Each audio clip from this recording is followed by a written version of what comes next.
वो एक बेहतरीन डॉक्टर है।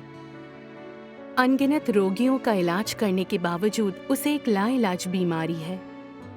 बीमारी के दौरान आत्मचिंतन कर उसे लगता है कि पैसा और शोहरत लोगों का जीवन नहीं बचा सकते। परमेश्वर के अनुग्रह से वह अंत के दिनों का सुसमाचार स्वीकारती है। वह परमेश्वर के उद्धार के लिए उसकी आभारी है, इसलिए वह प्रचार करके परमेश्वर के उद्धार की गवाही देती है। परिवार की रोक-टोक और शोहरत और धन के लालच ने उसे दुविधा में डाल दिया। पैसा और शोहरत या सत्य और जीवन के बीच वो कैसे चुनाव करती है?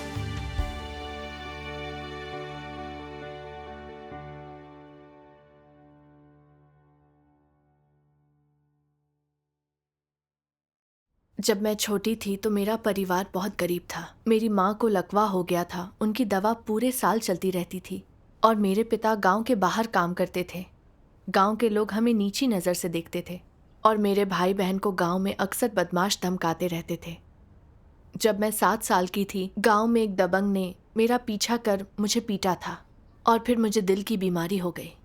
चूंकि हमारे पास इलाज के पैसे नहीं थे तो इसके नतीजे भुगतने पड़े। इसलिए उसी क्षण मैंने तय कर लिया था कि बड़ी होकर मैं एक डॉक्टर बनूंगी, अपनी माँ और खुद का इलाज करूंगी और बहुत सारा पैसा कमाऊंगी ताकि मेरा परिवार एक अच्छा जीवन जिए और उसे इज्जत मिले। मेडिकल स्कूल से स्नातक होने के बाद मुझे शहर के एक स्वास्थ्य क्लिनिक में काम करने भेजा गया। मैं छोटे से क्लिनिक में संतुष्ट नहीं थी, इसलिए मैंने शहर के अस्पताल में तबादले की पूरी कोशिश की। इसे पक्का करने के इरादे से मैंने प्रायोगिक अभ्यास की पढ़ाई एक बड़े अस्पताल में की। क्लिनिक लौटकर मैंने प्रमोशन पाने के लिए बहुत मेहनत की। मैं दिन रात काम करती थी और रोज़ इतना थक जाती कि पीठ में दर्द होने लगता। घर लौटकर बिस्तर पर गिरने के अलावा कुछ नहीं कर पाती थी। आखिर शहर के एक विशेषज्ञ अस्पताल में मेरा तबादला कर दिया गया। 3 साल बाद मुझे चिकित्सक बना दिया गया। चूंकि मैं कर्तव्यनिष्ठा और जिम्मेदारी से काम करती थी और मेरा कौशल शानदार था, मैं अस्पताल में काफ़ी लोकप्रिय थी। धीरे धीरे मैंने और पैसा कमाया और अपने भाई के कारोबार में भी पैसे लगाए। मेरे सास ससुर अक्सर दूसरों के सामने मेरी तारीफ करते थे और मेरे पति भी मुझसे बहुत प्यार करते थे। इस सब से मेरे अभिमान को बहुत संतोष मिला और मुझे लगा कि मैं एक अद्भुत जीवन जी रही थी। मगर ये सब चीज़ें मुझे एक कीमत पर मिली थीं। बिल्कुल सच, सही कहा। लंबे समय तक काम के दबाव और अनियमित काम और आराम के चलते मुझे अनिद्रा की बीमारी हो गई। ये लगातार बदतर होती गई और कोई दवा काम नहीं कर रही थी। उसके बाद मुझे पेट की समस्याएं और लंबर स्पॉन्डिलाइसिस हो गया। जल्दी ही मुझे दिल की समस्याएं भी हो गईं। जैसे ही मैं बच्चे के रोने की आवाज़ सुनती, मेरे सिर में दर्द, दिल में घबराहट और मेरे हाथ कांपते थे। ये कैसी बीमारी है? प्रांतीय अस्पताल के विशेषज्ञों ने इसे वेंट्रिकुलर फाइब्रिलेशन वाला हृदय रोग कहा। मतलब मैं थोड़ी सी भी उत्तेजना नहीं झेल सकती थी और इलाज का कोई दस्तावेजी सबूत नहीं था। इसे खास कार्डियोवैस्कुलर देखरेख के साथ ही काबू में किया जा सकता था। उनके शब्द पूरी तरह से अप्रत्याशित लग रहे थे। इससे निराशा महसूस हुई। मैंने सोचा कि इतनी छोटी सी उम्र में भी मुझे लाइलाज बीमारी थी। पैसे और शोहरत का क्या फ़ायदा? उन चीज़ों ने मेरे दर्द को कतई कम नहीं किया।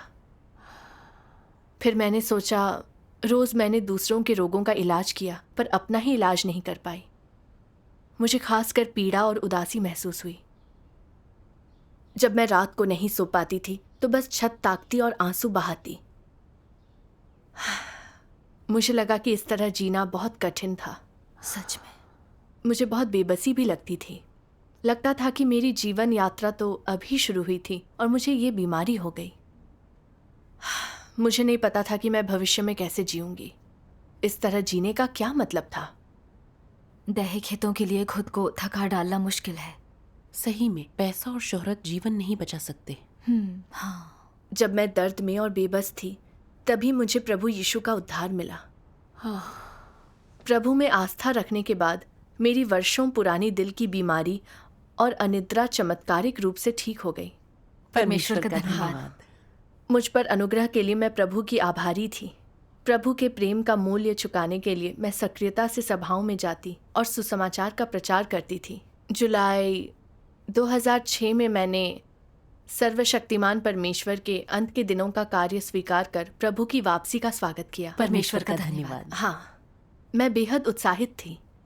सर्वशक्तिमान परमेश्वर के वचन खाने पीने से मैंने उसके कार्य के 3 चरणों का रहस्य और प्रबंधन योजना का उद्देश्य जाना, और ये भी कि परमेश्वर अंत के दिनों में न्याय कार्य करता है ताकि हम पाप और शैतान के बुरे असर से बच सकें, परमेश्वर द्वारा बचाए जा सकें और आखिर में उसके राज्य में प्रवेश कर सकें। इसकी और बचाए जाने की उम्मीद मैंने परमेश्वर के वचनों में देखी, और ये मेरे लिए भोजन की तरह था। मैंने सर्वशक्तिमान परमेश्वर के वचनों का ये अंश पढ़ा। क्या तू अपने कंधों के बोझ, अपने आदेश और अपने उत्तरदायित्व से अवगत है? ऐतिहासिक मिशन का तेरा बोध कहाँ है? तू अगले युग में प्रधान के रूप में सही ढंग से काम कैसे करेगा? क्या तुझ में प्रधानता का प्रबल बोध है? तू समस्त पृथ्वी के प्रधान का वर्णन कैसे करेगा? क्या वास्तव में संसार के समस्त प्राणियों और चीज़ों का प्रधान है? कार्य के अगले चरण के लिए तेरी क्या योजनाएं हैं? तुझे चरवाहे के रूप में पाने हेतु कितने लोग प्रतीक्षा कर रहे हैं? क्या तेरा कार्य काफ़ी कठिन है? वे लोग दीन दुखी, दयनीय, अंधे, भ्रमित, अंधकार में विलाप कर रहे हैं। मार्ग कहाँ है? उनमें टूटते तारे जैसी रोशनी के लिए कितनी ललक है जो कि वो अचानक नीचे आकर उन अंधेरी शक्तियों को मिटा दे जिन्होंने वर्षों से मनुष्यों को दबाया है। कौन जानता है कि वे दिन रात इसके लिए कितना तरसते रहते हैं। उस दिन भी जब रोशनी चमकती है, भयंकर कष्ट सहते, रिहाई से नाउम्मीद ये लोग अंधकार में कैद रहते हैं। वे कब रोना बंद करेंगे? ये दुर्बल आत्माएं बेहद बदकिस्मत हैं जिन्हें कभी विश्राम नहीं मिला है। सदियों से ये इसी स्थिति में क्रूर बंधनों और अवरुद्ध इतिहास में जकड़े हुए हैं। उनकी कराहने की आवाज़ किसने सुनी है? किसने उनकी दयनीय दशा को देखा है? क्या तूने कभी सोचा है कि परमेश्वर का हृदय कितना व्याकुल और चिंतित है? जिस मासूम मानव को उसने अपने हाथों से रचा, उसका ऐसे पीड़ा भोगना वो कैसे सह सकता है? आखिरकार मानव जाति को विष देकर पीड़ित किया गया है। यद्यपि मनुष्य आज तक जीवित है, लेकिन कौन जानता है कि उसे लंबे समय से दुष्ट द्वारा विष दिया गया है? क्या तू भूल चुका है कि शिकार हुए लोगों में से तू भी एक है? परमेश्वर के लिए अपने प्रेम की खातिर क्या तू उन जीवित बचे लोगों को बचाने का इच्छुक नहीं है? क्या तू उस परमेश्वर को प्रतिफल देने के लिए अपना सारा जोर लगाने को तैयार नहीं जो मनुष्य को अपने शरीर जैसे प्रेम करता है? आमीन। आमीन। परमेश्वर के वचन ने मुझे प्रेरित किया। उसे आशा है कि हम ऊंचा उठकर परमेश्वर का सुसमाचार उन लोगों तक फैलाएंगे जो अभी भी अंधेरे में हैं, ताकि वे परमेश्वर के घर लौटकर उसका उद्धार स्वीकार सकें, शैतान को न झेलना पड़े। मानव जाति के लिए परमेश्वर का प्रेम बहुत महान है। जब मैंने सोचा कि मैं कितनी भाग्यशाली थी कि मैंने प्रभु की वाणी सुनी और उसका स्वागत किया, मैं कलीसिया में सुसमाचार का प्रचार कर उन्हें बताना चाहती थी कि परमेश्वर लौट आया है। हाँ, इसलिए काम के दौरान मैंने सुसमाचार का प्रचार किया। पवित्र आत्मा के महान कार्य की वजह से अगुवाओं सहित मेरे मूल संप्रदाय की 5 कलीसियाओं के कुछ विश्वासियों ने परमेश्वर का नया कार्य स्वीकार कर एक नई कलीसिया बनाई। परमेश्वर का धन्यवाद। बहुत बढ़िया। परमेश्वर का धन्यवाद। मुझे उपयाजिका चुना गया और कलीसिया का काम सौंपा गया। मैंने परमेश्वर की आशीष और मार्गदर्शन देखा। मैंने सोचा और लोगों को परमेश्वर के घर में वापस लाने के लिए कलीसिया के कार्य में पूरी कोशिश करनी चाहिए। परमेश्वर का धन्यवाद। सुसमाचार का प्रचार और ईश गवाही देना सार्थक है। हाँ। मार्च 2007 में एक दिन सुपरवाइजर ने कहा कि वे मुझे कलीसिया अगुआ के रूप में प्रशिक्षित करना चाहती हैं।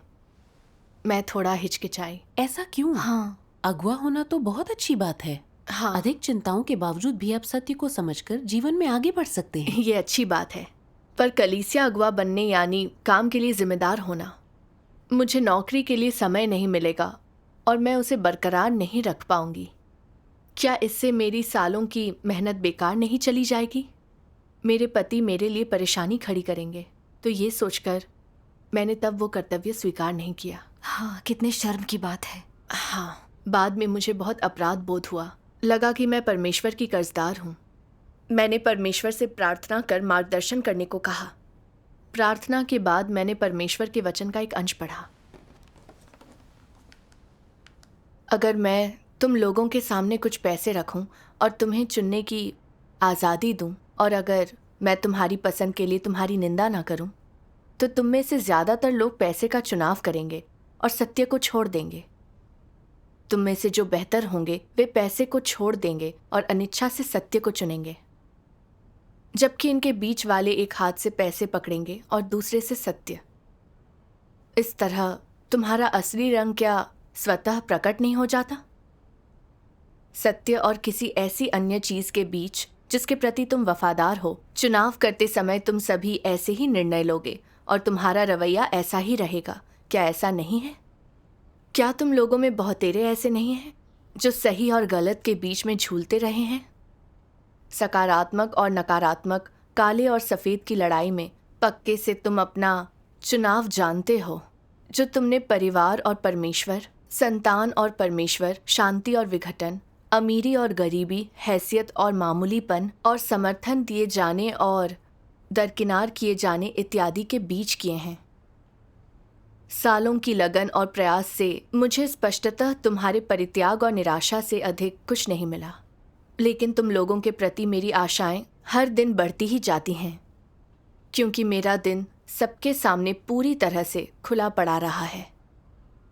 फिर भी तुम लोग अंधेरी और बुरी चीज़ें खोजते रहते हो, अपनी पकड़ ढीली करने से मना करते हो। तो फिर तुम्हारा परिणाम क्या होगा? क्या तुम लोगों ने कभी इस पर सावधानी से विचार किया है?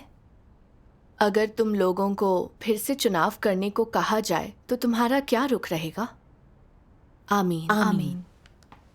परमेश्वर के वचनों पर विचार कर मैं शर्मिंदा हुई, मानो परमेश्वर मेरे सामने ही मेरा न्याय कर रहा था। मेरा दावा था कि परमेश्वर को संतुष्ट करूं, पर जब चुनाव करना था ताकि डॉक्टर की अहम नौकरी बनाए रख सकूं, तो मैंने अपना कर्तव्य ठुकरा दिया। जिसे मैंने सबसे अधिक संजोया वो परमेश्वर नहीं बल्कि परिवार, प्रतिष्ठा और हैसियत थी। मैं शैतान का अनुसरण कर उसके प्रति वफादार थी और परमेश्वर की विद्रोही थी। हाँ। इस बारे में सोचकर मैंने खुद को दोषी माना। मैं दूसरा चुनाव करना चाहती थी, परमेश्वर के लिए खुद को खपाना चाहती थी। लेकिन मैं ये भी जानती थी कि नौकरी छोड़ने के लिए मेरा परिवार राजी नहीं होगा। मैं अभी इसे छोड़ नहीं सकती थी। मैं प्रार्थना कर परमेश्वर को मार्गदर्शन करने के लिए कह सकती थी। प्रार्थना के बाद मैंने परमेश्वर के वचन के इस भजन के बारे में सोचा, सबसे सार्थक जीवन।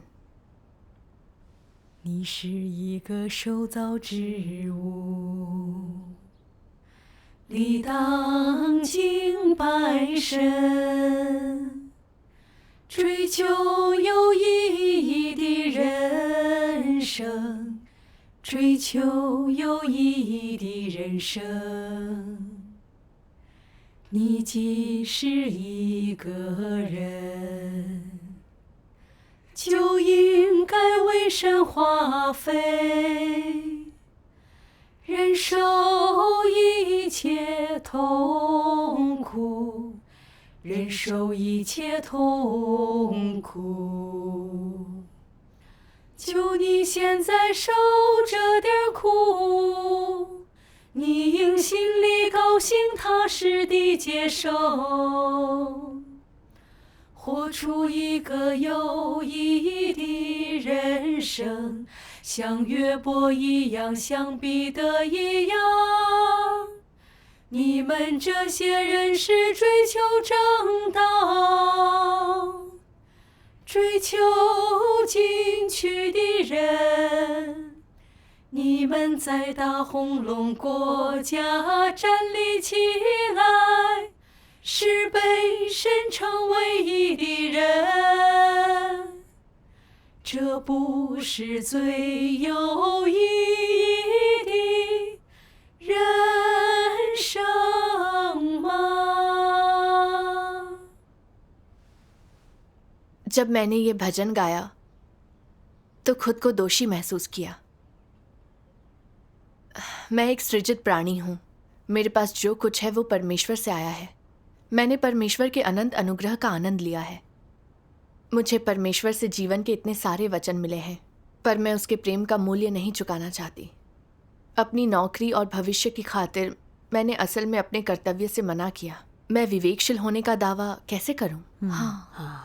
मैंने अय्यूब के बारे में सोचा। वो पूरब में मशहूर था और उसके पास काफ़ी धन था, पर उसने शोहरत और धन को नहीं संजोया।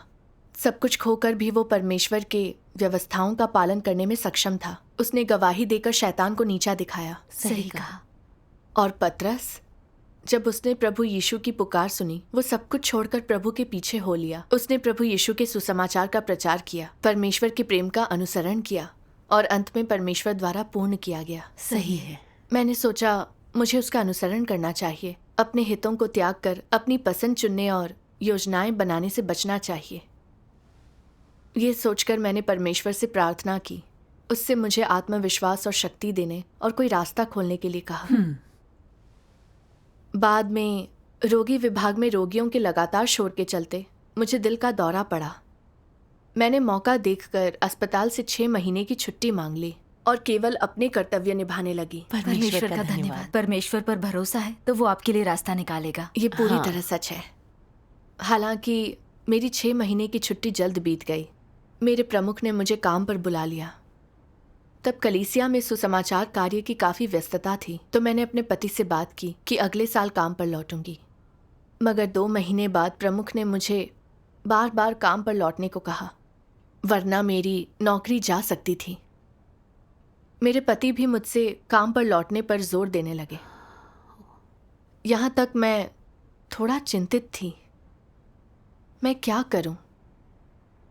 अगर मैं काम पर न गई तो साल के अंत में मुझे निकाल दिया जाएगा। अगर ऐसा हुआ तो मेरी सालों की मेहनत बेकार नहीं चली जाएगी। पर काम पर गई तो कर्तव्य के लिए मुझे समय बहुत कम मिलेगा। अगर मैं उसमें अपना मन न लगा पाई तो कलीसिया का काम प्रभावित होगा। ये सोचकर मैं वापस जाने को तैयार नहीं थी। मेरे पति जब मुझे और नहीं मना सके तो उन्होंने मेरे भाई और भाभी को मुझे मनाने के लिए कहा। मेरे भाई ने कहा, बस उसे घर पर रखो, बाहर मत जाने दो। अगर तुम काबू नहीं कर सकते तो उसके पैर तोड़ दो। विकलांग होने पर भी जब तक वो घर पर है उसकी नौकरी बची रहेगी। अगर उसकी नौकरी गई तो हम सब कुछ खो देंगे। और ये सुनकर मेरा दिल पूरी तरह बैठ गया। मैंने सोचा, सही रास्ते पर चलने के कारण तुम लोग मुझसे ऐसा व्यवहार कर रहे हो। पहले जब मैं नौकरी में सफल थी तो तुम मेरी कामयाबी से खुश थे और मुझे सराहना देते थे। तुम्हें पता है कि परमेश्वर में मेरी आस्था होने से कुछ नहीं मिलेगा, तो तुम मुझे रोक रहे हो और दिल तोड़ने वाली बातें कहते हो। जितना मैंने सोचा उतनी ही दुखी हुई। सदमा पहुंचा होगा। पहली बार इंसानी लगाव की बेरुखी समझ में आई। हाँ। फिर मैंने सोचा, अगर अस्पताल मुझे निकाल देता है तो मैं क्या करूंगी? मैंने परमेश्वर से प्रार्थना की और तब मुझे परमेश्वर के वचन का एक अंश याद आया। परमेश्वर कहते हैं, मेरी इच्छा तुझे दिखा दी गई है, तू उनकी उपेक्षा नहीं कर सकता। अपना पूरा ध्यान उन पर लगा। उनका पालन करने को शेष सब छोड़ देना चाहिए। मैं सदैव तुझे अपने हाथों में रखूंगा। डरपोक बनकर अपने पति या पत्नी के नियंत्रण में मत रह। तुझे मेरी इच्छा पूरी होने देना चाहिए। आमीन। आमीन। परमेश्वर के वचन ने मुझे आत्मविश्वास और हिम्मत दी। ये सच है, परमेश्वर सृष्टि करता है, हर चीज पर उसकी संप्रभुता है। मुझे बर्खास्त किया जाना परमेश्वर की संप्रभु व्यवस्थाओं पर निर्भर था। मुझे भरोसा था कि परमेश्वर मेरे लिए रास्ता निकालेगा। हाँ। मैं अपने पति के काबू में नहीं रह सकती थी। चाहे मेरा परिवार मुझे कितना भी सताए, मैं परमेश्वर के लिए अडिग रहना चाहती थी। परमेश्वर का धन्यवाद, उसके वचन से हमें हिम्मत मिलती है। हाँ। मैंने परमेश्वर के प्रेम और निस्वार्थता के बारे में सोचा। मैं और अधिक प्रेरित हो गई। परमेश्वर कहते हैं, परमेश्वर सदा से मानव जाति के अस्तित्व के लिए कष्ट उठा रहा है, लेकिन मनुष्य प्रकाश या धार्मिकता की खातिर कभी कोई योगदान नहीं करता। अगर मनुष्य प्रयास करता भी है तो भी वो झटके का सामना नहीं कर सकता, क्योंकि मनुष्य का प्रयास केवल अपने लिए होता है, दूसरों के लिए नहीं। मनुष्य हमेशा स्वार्थी होता है, जबकि परमेश्वर हमेशा निस्वार्थ होता है। हाँ, भ्रष्ट मानव जाति स्वार्थी होती है, लेकिन परमेश्वर निस्वार्थ है। चाहे परमेश्वर जैसे या जिस तरीके से कार्य करे, वो जो कुछ भी करता है लोगों के जीवन के लिए है। ये सब हमें सत्य को समझने और जीवन में सही रास्ते पर ले जाने के लिए है, ताकि वो हमें बचा सके। हाँ, परमेश्वर लोगों के लिए चाहे कितना भी करे, वो हमसे कुछ भी नहीं मांगता। वो हमारे लिए सब कुछ खामोशी से करता है। हाँ, इस बीच मैंने सब कुछ अपने लिए और अपने फायदे के लिए किया। कर्तव्य निभाना और कलीसिया का काम देखना मेरी जिम्मेदारी और दायित्व था। पर मुझे डर था कि अगर मेरी नौकरी गई तो मैं अपनी शोहरत, पैसा और परिवार में तालमेल गंवा दूंगी, तो मैंने कर्तव्य को ठुकरा दिया। मैं स्वार्थी थी, मुझ में कोई मानवता नहीं थी। ऐसे माहौल में बेनकाब हुए बिना हमारा खुद को जानना कठिन होता है। हाँ, इसके अलावा अपने परिवार के उत्पीड़न के जरिए मुझे लोगों के बीच भावनाओं की कुछ समझ मिली। पहले मेरा परिवार अच्छा व्यवहार करता था क्योंकि मेरे पास नौकरी थी, मैं उनकी मदद कर पाती थी, उन्हें अच्छा लगता था तो वे मुस्कान के साथ मेरा स्वागत करते थे। अब मैं सिर्फ सुसमाचार का प्रचार करती थी तो उन्होंने मुझे सताया और मुझ पर रोक लगाई। लोगों के बीच प्यार कहाँ होता है, बस समझौता और लेन देन ही होता है। सही है। परिवार का प्यार भी हितों पर आधारित है। उन्होंने मुझे केवल धन, शोहरत और दैहिक सुख के पीछे भागने के लिए मजबूर किया। हाँ, ये मेरे लिए प्यार नहीं था, ये मुझे चोट पहुंचाना था। बिल्कुल। इसे समझने के बाद मैं अब शैतान की सेवा नहीं करना चाहती थी। मैं बस परमेश्वर के प्रेम का मूल्य चुकाना चाहती थी। सही है। अचानक मेरे पति ने मेरे घर से निकलने पर रोक लगा दी। उसने मुझे धमकी भी दी, अगर तुम काम पर जाने को तैयार नहीं हो तो तुम्हें परमेश्वर में आस्था नहीं रखने दूंगा और घर नहीं आने दूंगा। उसने ये भी कहा कि नौकरी जाने पर यदि वो कठोर हुआ तो उसे दोष ना दूं। उसे ये कहते सुनकर मैंने सोचा, अगर मैंने उसकी मांगे नहीं मानी तो वो मुझे घर में बंद कर देगा। मैं कलीसियाई जीवन जी या कर्तव्य निभा नहीं पाऊंगी। तो मुझे वादा करना पड़ा कि मैं काम पर लौटूंगी। लेकिन मेरे अस्पताल प्रमुख को डर था कि मरीजों के शोर से मुझे फिर दिल का दौरा ना पड़ जाए, इसलिए उन्होंने मेरा तबादला आउटपेशेंट विभाग में कर दिया। वहाँ आप अधिक व्यस्त होंगी। हाँ, काम न होने पर भी मैं ऑफिस में बैठती थी। इस तरह मैं कर्तव्य नहीं कर पाती थी। रोज ऑफिस में अकेले बैठे मुझे बहुत बेचैनी होती थी। मैंने सोचा कि मैं यहाँ फंसी हूँ, पर कलीसिया में कितना ज़रूरी काम बाकी होगा। मुझे पता था कि कलीसिया के काम में देरी होगी और भाई बहनों के जीवन पर असर होगा। मुझे बहुत अपराध बोध हुआ। मैंने परमेश्वर को संतुष्ट करने के लिए कर्तव्य निभाने का दावा किया था, पर जैसे ही मेरे पति ने मुझे रोका, मैंने हार मान ली। मैं परमेश्वर के प्रति वफादार कहाँ थी? जितना इस बारे में सोचा, मुझे उतना ही दुख हुआ और मेरे आंसू बह निकले। तब मैंने परमेश्वर से प्रार्थना की, परमेश्वर, कर्तव्य निभाकर आपके लिए खुद को खपाना चाहती हूँ, पर मैं अपने पति और माहौल के आगे विवश हूँ। मुझे आत्मविश्वास और हिम्मत दो। प्रार्थना के बाद मैंने परमेश्वर का वचन पढ़ा। जब लोगों को परमेश्वर के स्वभाव की वास्तविक समझ होती है, जब वे देख पाते हैं कि परमेश्वर का स्वभाव वास्तविक है, कि वो वास्तव में पवित्र है और वास्तव में धार्मिक है, जब वे परमेश्वर की पवित्रता और धार्मिकता की स्तुति कर पाते हैं, तब वे सत्य प्राप्त कर परमेश्वर को जान जाते हैं। जब लोग परमेश्वर को जानते हैं, तभी वे प्रकाश में रहते हैं। परमेश्वर को जानने का सीधा परिणाम परमेश्वर से प्रेम करने और परमेश्वर की आज्ञा पालन करने में सक्षम होना है। जो लोग सत्य समझते हैं और सत्य प्राप्त करते हैं, उनके विश्व दर्शन और जीवन के प्रति नजरिए में एक वास्तविक परिवर्तन होता है, जिसके बाद उनके जीवन स्वभाव में भी एक वास्तविक परिवर्तन होता है। जब लोगों के सही जीवन लक्ष्य होते हैं, वे सत्य का अनुसरण और उसके अनुसार आचरण कर सकते हैं, पूरी तरह से परमेश्वर को समर्पित होकर उसके वचन अनुसार जी सकते हैं।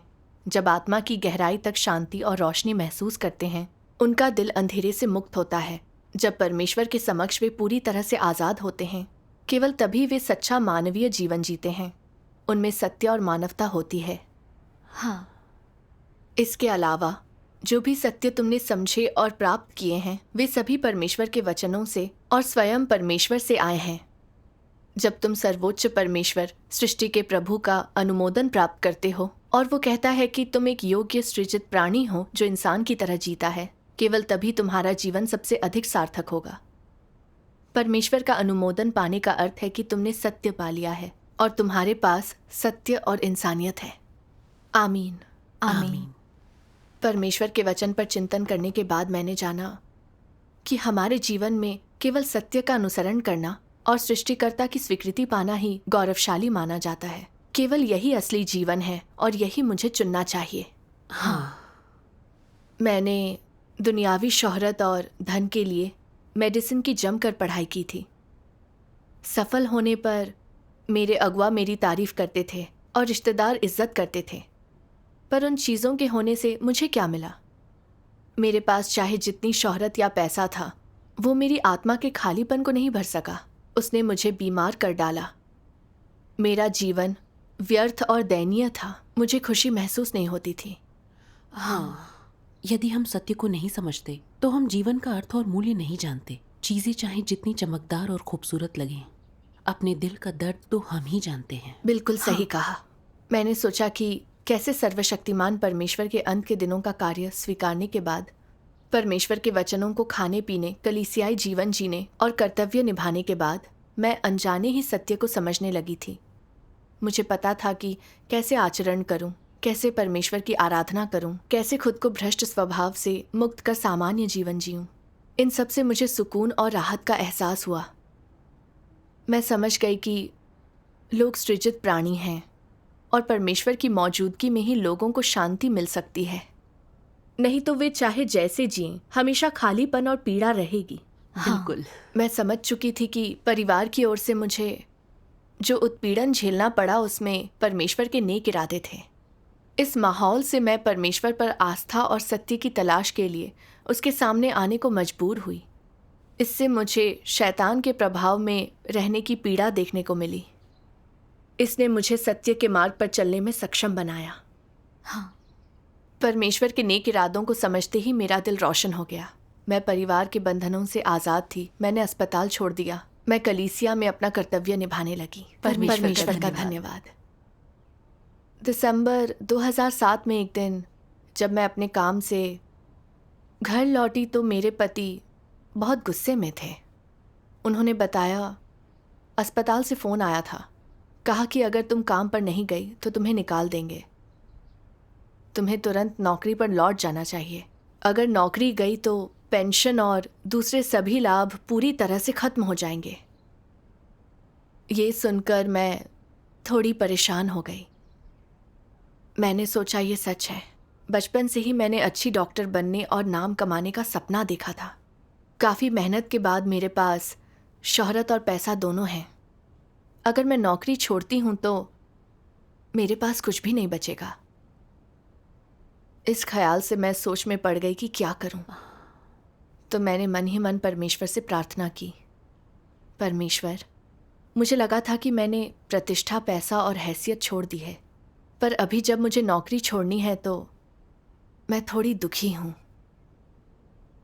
परमेश्वर, सत्य को समझने और इन चीज़ों के काबू में न आने के लिए राह दिखाओ। प्रार्थना के बाद मैंने परमेश्वर के वचन का एक अंश पढ़ा। सर्वशक्तिमान परमेश्वर कहते हैं, शैतान मनुष्य के विचारों को नियंत्रित करने के लिए प्रसिद्धि और लाभ का तब तक उपयोग करता है जब तक सभी लोग प्रसिद्धि और लाभ के बारे में ही नहीं सोचने लगते। वे प्रसिद्धि और लाभ के लिए संघर्ष करते हैं, प्रसिद्धि और लाभ के लिए कष्ट उठाते हैं, प्रसिद्धि और लाभ के लिए अपमान सहते हैं, प्रसिद्धि और लाभ के लिए अपना सर्वस्व बलिदान कर देते हैं और प्रसिद्धि और लाभ के लिए कोई भी फैसला या निर्णय ले लेते हैं। इस तरह शैतान लोगों को अदृश्य बेड़ियों से बांध देता है और उनमें उन्हें उतार फेंकने का न तो सामर्थ्य होता है न साहस। वे अनजाने ही ये बेड़ियां ढोते हैं और बड़ी कठिनाई से पैर घसीटते हुए आगे बढ़ते हैं। इस प्रसिद्धि और लाभ के लिए मानव जाति परमेश्वर से दूर हो जाती है, उसके साथ विश्वासघात करती है और अधिकाधिक दुष्ट होती जाती है। इसलिए इस प्रकार एक के बाद एक पीढ़ी शैतान की प्रसिद्धि और लाभ के बीच नष्ट होती जाती है। अब शैतान की करतूतें देखते हुए क्या उसके भयानक इरादे एकदम घिनौने नहीं हैं? हो सकता है आज शायद तुम लोग शैतान के भयानक इरादों की असलियत न देख पाओ, क्योंकि तुम लोगों को लगता है कि व्यक्ति प्रसिद्धि और लाभ के बिना नहीं जी सकता। तुम लोगों को लगता है कि अगर लोग प्रसिद्धि और लाभ पीछे छोड़ देंगे तो वे आगे का मार्ग नहीं देख पाएंगे, अपना लक्ष्य देखने में समर्थ नहीं हो पाएंगे। उनका भविष्य अंधकारमय, धुंधला और विषादपूर्ण हो जाएगा। परंतु धीरे धीरे तुम लोग समझ जाओगे कि प्रसिद्धि और लाभ वे विकट बेड़ियां हैं जिनका उपयोग शैतान मनुष्य को बांधने के लिए करता है। जब वो दिन आएगा, तुम पूरी तरह से शैतान के नियंत्रण का विरोध करोगे और उन बेड़ियों का विरोध करोगे जिनका उपयोग शैतान तुम्हें बांधने के लिए करता है। जब वो समय आएगा कि तुम वे सभी चीजें निकाल फेंकना चाहोगे जिन्हें शैतान ने तुम्हारे भीतर डाला है, तब तुम शैतान से अपने आप को पूरी तरह से अलग कर लोगे और उस सब से घृणा करोगे जो शैतान तुम्हारे लिए लाया है। तभी मानव जाति को परमेश्वर के प्रति सच्चा प्रेम और तड़प होगी। आमीन। परमेश्वर के वचन पढ़ने के बाद एहसास हुआ कि शैतान ने मुझे कितना नुकसान पहुंचाया है। शोहरत और फायदा मेरा जीवन बन गया था। वे सत्य के अभ्यास में एक बाधा थे। बचपन से मेरे माता पिता ने मुझे सिखाया था कि भीड़ से ऊपर उठकर अपने पूर्वजों का नाम करो। मैंने सोचा कि शोहरत और फायदे का मतलब मेरा जीवन सार्थक था। मैंने शोहरत, फायदे और हैसियत को सकारात्मक माना और सोचा कि मुझे जीवन में इसी के पीछे जाना चाहिए। इसलिए मैंने शोहरत, फायदा, पैसा और आनंद पाने की भरसक कोशिश की। मैंने थकावट की हद तक खुद को बुरी तरह कष्ट दिए। प्रतिष्ठा और हैसियत बस शैतान की चालें हैं जो लोगों को बर्बाद करती हैं। हाँ।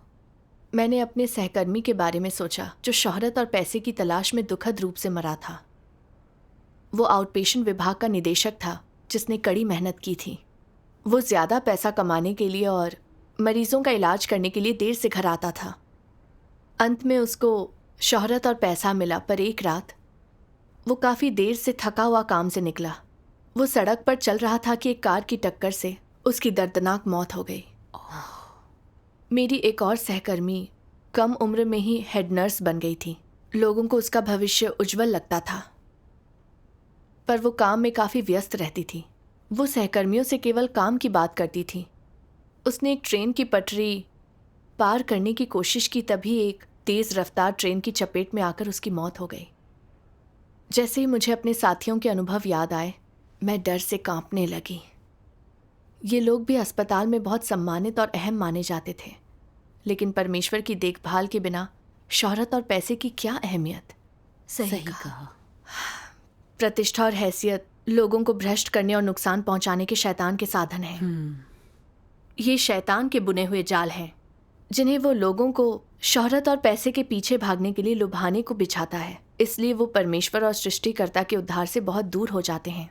ये वास्तव में सच है। प्रतिष्ठा और हैसियत ऐसी बेड़ियां हैं जिन्हें शैतान लोगों को पहनाता है। जब तक आप सांस लेते हैं, आप रोज इनके लिए प्रयास करते रहेंगे। सही कहा। कितना दर्दनाक है। हाँ, वाकई परमेश्वर के उद्धार के बिना कोई भी शैतान के अनिष्ट से नहीं बच सकेगा। हाँ, मैं प्रतिष्ठा और हैसियत के बंधन और बाधाएं झेल रही थी, इसलिए मैं अपनी नौकरी और कर्तव्य के बीच सही चुनाव नहीं कर पाई। कितनी शर्म की बात थी। अंत के दिनों में परमेश्वर का कार्य जीवन में एक बार मिलने वाला मौका है।